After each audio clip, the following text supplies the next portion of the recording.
किसी का विरोध पूरे देश में हर एक वो आदमी करेगा जो भारत के संविधान में विश्वास रखता है और उसकी समझ रखता है। मुसलमान इसका विरोध कर रहे हैं, ये गलत है। मुसलमान भी, क्योंकि इस मुल्क के नागरिक हैं, और इन मुसलमानों से ज़्यादा नुकसान ट्राइबल्स का होने वाला है, महिलाओं का होने वाला है। जो सिख हैं, क्रिश्चियंस हैं, बौद्ध हैं, या जो schedule caste schedule tribe community के लोग हैं, उनका होने वाला है। क्रिमिनल मीडिया है वो मुसलमानों के विरोध को ज़्यादा हाईलाइट करके दिखाते हैं। बेईमान तंजीमें जो आरएसएस के पेरोल पे हैं, उनकी दलाली करते हैं, वो भी इसको मुसलमानों का मुद्दा बनाने की कोशिश कर। आईएसआई और चाइना के साथ मिलके आरएसएस और बीजेपी के लोग देश को बेच रहे हैं। ये मेन स्ट्रीम मीडिया क्रिमिनल है ना, वैसे ही ये 100-200 मौलाना भी क्रिमिनल हैं, देशद्रोही। शादी के, तलाक के, प्रॉपर्टी, एंसेस्ट्रल प्रॉपर्टी को बच्चों में तकसीम करने के, एडॉप्शन के, ये जो मुद्दे हैं, जो उनकी पुरानी ट्रेडिशंस चली आ रही हैं ट्राइबल्स, वो उसको फॉलो करेंगे। जो क्रिश्चियन कम्युनिटी है वो अपने ट्रेडिशंस को और अपने जो उनके तरीके हैं उसको फॉलो करेगी। जो सिख कम्युनिटी है वो अपने तरीके फॉलो करेगी। आनंद मैरिज एक्ट उनके लिए लगेगा। इस तरह का अगर एक पेज का भी अगर यूनिफॉर्म सिविल कोड आता है तो किसी को कोई परेशानी नहीं होगी। सर ये बताइए कि यूनिफॉर्म सिविल कोड को लेकर इस वक्त बहुत ज़्यादा चर्चा है, पूरे मुल्क में यूनिफॉर्म सिविल कोड की बात हो रही है। जहाँ बीजेपी एक तरफ यूनिफॉर्म सिविल कोड को लाने पर तैयार है, तो वहीं दूसरी तरफ मुसलमान उसका जमकर विरोध भी कर रहे हैं। सिखों ने भी इस मामले में बैठक की। इसका यूसीसी का विरोध पूरे देश में हर एक वो आदमी करेगा जो भारत के संविधान में विश्वास रखता है और उसकी समझ रखता है। ये कहना कि मुसलमान इसका विरोध कर रहे हैं, ये गलत है। मुसलमान भी, क्योंकि इस मुल्क के नागरिक हैं और भारत के संविधान को पसंद करते हैं, उससे प्यार करते हैं, इसीलिए मुसलमान भी विरोध कर रहे हैं। लेकिन मुसलमानों से ज़्यादा नुकसान ट्राइबल्स का होने वाला है, महिलाओं का होने वाला है। जो सिख हैं, क्रिश्चियंस हैं, बौद्ध हैं, या जो schedule caste schedule tribe community के लोग हैं, उनका होने वाला है। तो इसीलिए वो लोग ज़्यादा विरोध कर रहे हैं। लेकिन जो क्रिमिनल मीडिया है वो मुसलमानों के विरोध को ज़्यादा हाईलाइट करके दिखाते हैं, और हमारे जो बेईमान तंजीमें हैं, जो आरएसएस के पेरोल पे हैं, उनकी दलाली करते हैं, वो भी इसको मुसलमानों का मुद्दा बनाने की कोशिश कर रहे हैं। ये है नहीं, एक बात। और इसका विरोध करने का तरीका तो जब सामने आना चाहिए जब कोई खाका सामने आए। तो अभी सेंट्रल गवर्नमेंट ने कोई खाका पेश नहीं किया, तो इसीलिए वो मुद्दा इसलिए बना रहे हैं कि उनके पास चाइना हमारे देश की 2000 किलोमीटर जगह खा गया, उसका कोई जवाब नहीं है। अडानी हमारे देश का बहुत बड़ा पैसा खा गया, उसका कोई जवाब नहीं है। अंबानी हमारे देश के बहुत बड़ा पैसा खा गया, उसका कोई जवाब नहीं है। उनके सारे लोग भ्रष्टाचार में डूबे हुए हैं, व्यभिचार में डूबे हुए हैं। आईएसआई और चाइना के साथ मिलके आरएसएस और बीजेपी के लोग देश को बेच रहे हैं, जिसका लेटेस्ट एग्जाम्पल खाका सामने नहीं है, तो फिर क्यों मुसलमान ये बात कह रहे हैं कि हम यूसीसी को कबूल नहीं करेंगे, हम यूसीसी को किसी भी तरह से मंजूर नहीं क्योंकि करेंगे। यूसीसी को मुद्दा बनाना है ना, इसीलिए तो कह रहा हूँ। जो बेईमान बेईमान तंजीमें और बेईमान और दलाल आरएसएस के, जो हमारे टॉप के अपने आप को मौलाना कहने वाले, जो क्रिमिनल मौलाना है, जैसे ये मेन स्ट्रीम मीडिया क्रिमिनल है ना, वैसे ही ये 100-200 मौलाना भी क्रिमिनल हैं, देशद्रोही। तो ये लोग बना रहे हैं ना मुद्दा। मुद्दे को टैकल जब कर सकते हो आप जब कोई खाका सामने हो। एक बात, बुनियादी बात है, भारत के संविधान में आर्टिकल 25 है, वो फंडामेंटल राइट्स में तीसरे हिस्से में आता है।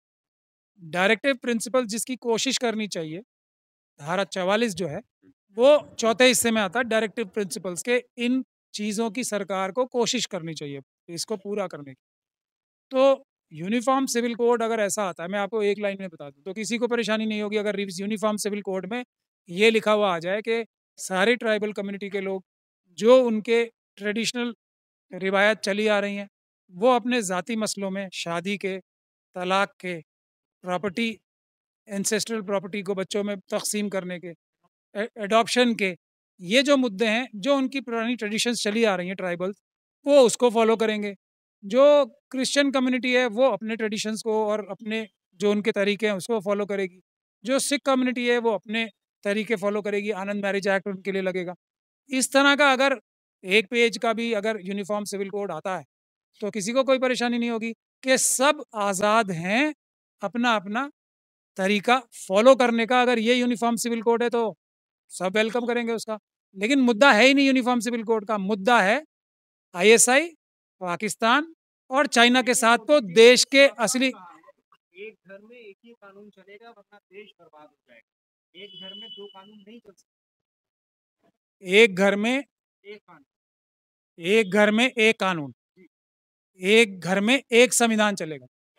मोदी जी को ज्यादा बहुत सारी चीजों की बड़े दुख के साथ कहना पड़ता है, समझ नहीं है। वो वही बोलते हैं जो उन्हें आरएसएस के लोग सिखा के पढ़ा के बोल देते हैं।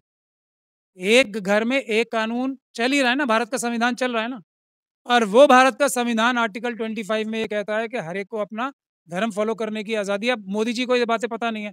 आप प्रधानमंत्री हैं, उनका इस तरीके से आप उपहास ना उड़ाएं और उपहास उड़ाने की कोशिश ना करें। हमारे प्रधानमंत्री हैं, कोई भी बेवकूफ़ी करें, कोई भी कमअक्ली की बात करें, फिर भी हमारे प्रधानमंत्री हैं, हम उन्हें डिफेंड करेंगे। सिर्फ हम उनका विरोध जब करते हैं वो जब एंटी नेशनल कोई कार्य करते हैं। लेकिन अगर वो कोई अपनी नासमझी की वजह से कमी करते हैं तो हम उनको हमेशा डिफेंड करते हैं। एक देश में एक ही संविधान है जो बाबा साहब डॉक्टर भीमराव अम्बेडकर ने बनाया। मैं समझा नहीं। यूसीसी के नाम पर जो बातें हो रही हैं तो क्या रोल अपना, क्या मुसलमानों को आप स्पेसिफिक करके क्यों बताते हैं? मुसलमान कोई सबसे बड़ी बात ही नहीं, वो तो आरएसएस के जो दलाल, जो जो आरएसएस के दलाल हैं वो मौलाना और आरएसएस के लोग खुद वही तो कर रहे हैं। उनकी बात मत कीजिए। उनकी बात करना ही अपने आप को नुकसान पहुंचाना है और उनकी साजिश में आना, उनकी बात ही मत कीजिए। सारे देश के लोगों को, एससी एसटी ओबीसी और माइनॉरिटीज़ के लोगों, जिसमें मुसलमान भी आते हैं, जिसमें सिख भी आते हैं, क्रिश्चियन भी आते हैं, ट्राइबल्स भी आते हैं, शेड्यूल कास्ट आते हैं, ओबीसी आते हैं, और जो लोग इंसाफ पसंद हैं, जो लोग ईमानदार हैं, उनको देश के संविधान को, जो एक ही है, उसको मजबूत करने की कोशिश करनी चाहिए। ऐसे लोगों को पकड़ के जेल में भिजवाने का काम करना चाहिए जो किसी दूसरे प्रकार के राष्ट्र की बात भी करते हैं।